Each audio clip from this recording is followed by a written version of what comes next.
discussing woman versus woman, the extramarital affair. Infidelity is with us. That's what you were saying. Yes. And the other woman is with us. Yes. Pursue your point. I was saying what the other reasons why there are more and more other women. Society encourages young women to become the other woman. You find magazine articles instructing the other woman on how to get that man away from his wife. You find very important editors writing that they can't see how a single woman can do without the occasional married man to stave off hunger during lean days. Also, another cause is that many rejected or defeated or abandoned wives become the other woman. I would talk to them at the beginning of the research, which took 5 years. They would say, I could never do a thing like this to another woman, what's been done to me. And 5 years later, or 2 years later, 1 year later, they'd say, well, now I'm the other woman. What do you suggest I do?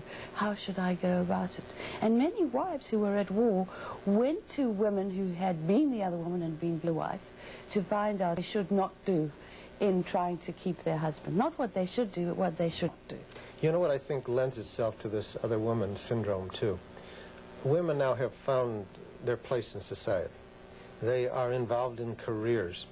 They believe in a concept also of privacy and space. You hear the term space all the time now between everyone. I need my space, I need my privacy.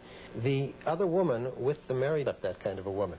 She's got her career, she has the regularity of a man, and none of the complications occur in a close bonding.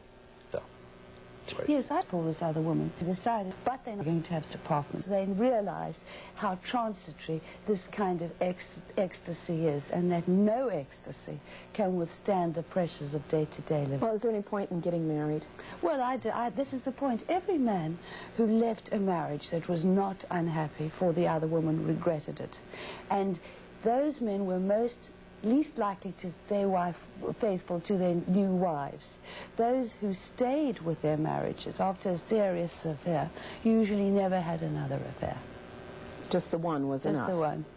You know, we talk about all these myths. We're sort of blasting some of them away today. I think there's another myth that till death do us part. You know, when this started, let's say at the beginning of the century, people got married at 28 and they lived to 47. And now they get married at 21, and one of the top sociologists in the country says the reason people get married earlier now is the credit card. They can buy their furniture earlier and not pay for it. He really believes that's it, and it may very well be. So it's just a pooling of resources. That's right. People get married in their early 20s, and much earlier, as you know, and they live till their 70s. And when you begin to measure the ability of people to stay together for that long a period of time, when society is so complex, when we grow in so many different directions, then perhaps till death do us part ought to be set aside now and divorce recognized as a reasonable form of growth. But not needlessly. But not needlessly. What she's saying is not just because there's another woman. There ought to be some preliminary attempts to save a marriage in that situation. I think, though, that there is a growing recognition of the value of traditional marriage. That is why you're now finding more and more studies on successful marriages, and it used to be concentrated only on the diseased marriages.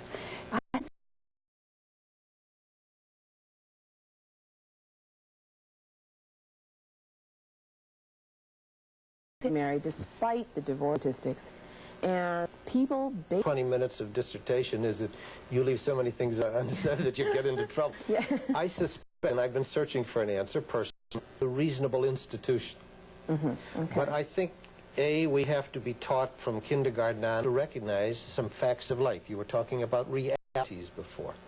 Well, I think I'd just like to add to what you're saying. You see, what has happened is that we live in an era, a childish era, of instant gratification. We expect our marriages to be permanently beautiful.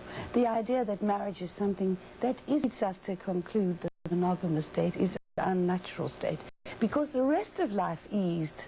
We were talking about technology earlier on. We thought relationships would ease too. But they haven't. Nor should they. Oh, sorry. Got to take a break. Okay. Stay with us. More in just a moment.